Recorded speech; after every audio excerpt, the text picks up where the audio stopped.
now you're working on some novel protocol in order to do some voting.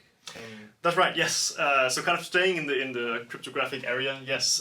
Besides just distributing key, of course, if you imagine a set of people that want to perform an anonymous and completely secure voting scheme, meaning that any voter can only vote once and no one can know what. They get the right voting result, but you do not tell who voted what, right? So it's anonymous. And of course, we have classical means of doing this, but they all rely on some unproven assumption that something is hard to calculate, basically. That you have a mathematical problem that the computers that we have so far, we don't know how to solve it. But we don't know. In a classical setting. In the classical setting, there might be in the future a way to solve it, and then all these schemes will be insecure. So it relies on this unproven assumption.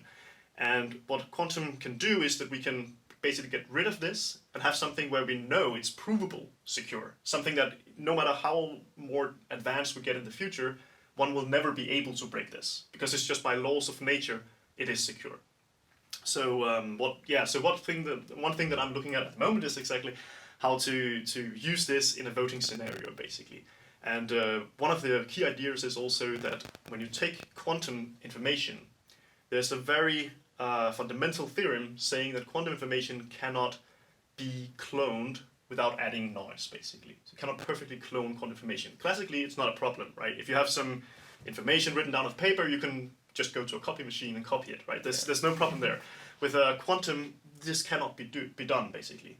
And it's just fundamentally proven that it cannot be done in a noiseless manner. That means that you can take this and use it such that if I give you a quantum ballot, I can make sure that you cannot copy it. You cannot vote more than once. I can give it to you and you can exactly vote one time, but not more. So that's something that you can use basically to have this quantum voting scheme. And on top of that, you can then put that you can actually, when you have a quantum network, you can also allow for provable anonymous transmission between parties. So I can keep your identity hidden at the same time.